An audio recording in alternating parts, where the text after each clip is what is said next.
ओशो द्वारा सुनाई गई अद्भुत कहानी। दुनिया की सबसे शांत जगह। विश्व का सबसे शांतिपूर्ण स्थान कहाँ है?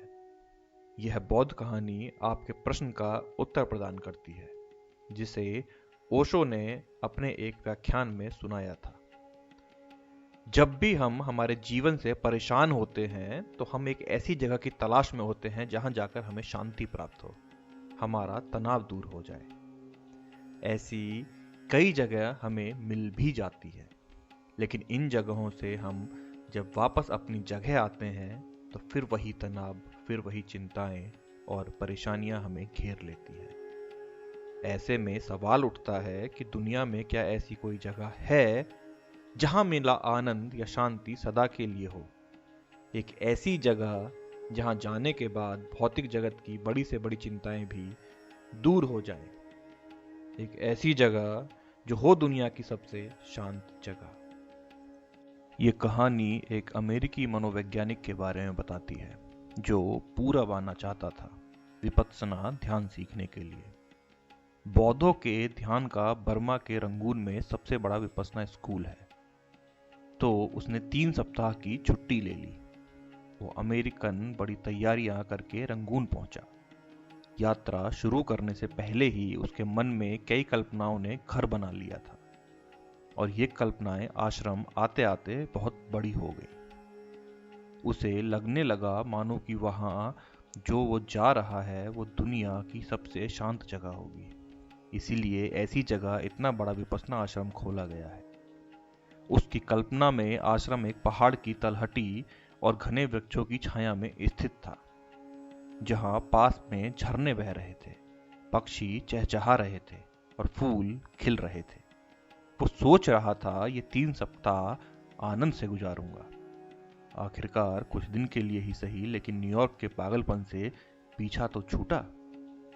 लेकिन जब उसकी टैक्सी जाकर आश्रम के सामने रुकी तो उसने अपना सिर पीट लिया। वो रंगून के बीच बाजार में था, मछली बाजार में। बदबू ही बदबू और उपद्रव ही उपद्रव। सब तरफ शोरगुल, कहीं मक्खियां भिनभिना रही हैं, कहीं कुत्ते भौंक रहे हैं, आदमी सौदा कर रहे हैं, स्त्रियां भागी जा रही हैं और बच्चे चीख रहे हैं। उसने कहा, यह आश्रम की जगह है। उसका मन तो हुआ कि इसी वक्त सीधा वापस लौट जाऊं, लेकिन 3 दिन तक कोई लौटने के लिए हवाई जहाज भी ना था।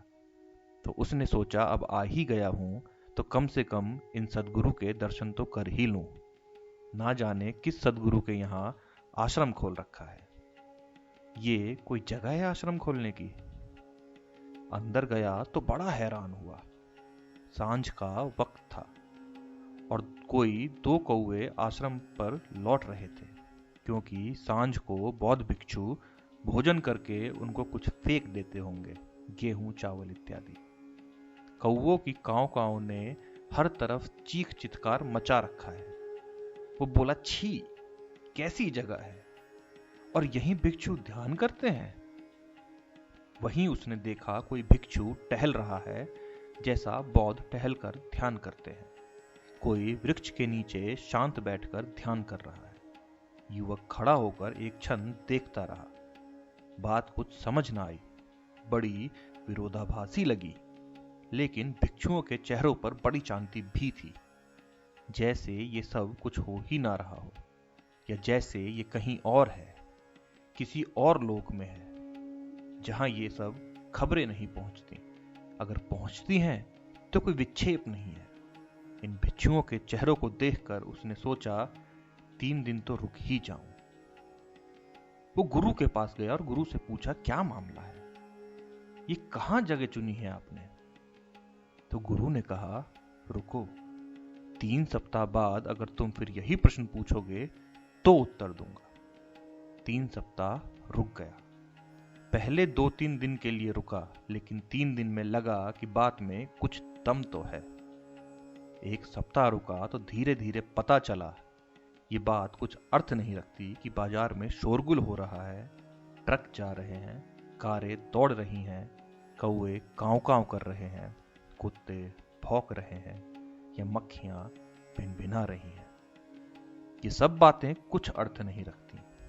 तुम कहीं दूर लोक में जाने लगे, तुम कहीं भीतर उतरने लगे, कोई चीज रुकावट नहीं बनती। दूसरे सप्ताह होते होते तो उसे याद ही नहीं रहा। तीसरे सप्ताह तो उसे ऐसा लगा कि अगर ये कौवे यहां ना होते, ये कुत्ते यहां ना होते, यह बाजार यहां ना होता, तो शायद ध्यान हो ही नहीं सकता था, क्योंकि इसके कारण एक पृष्ठभूमि बन गई। तब उसने गुरु को कहा कि मुझे क्षमा करें, मैंने जो शिकायत की थी वो ठीक ना थी, वो मेरी जल्दबाजी थी। गुरु ने जवाब दिया, बहुत सोचकर ही यह आश्रम बनाया है, सब जानकर ही यहां बनाया है। अगर शांत जगह आश्रम होता तो कुछ ऐसा होता ही नहीं जिससे मन भटकता हो।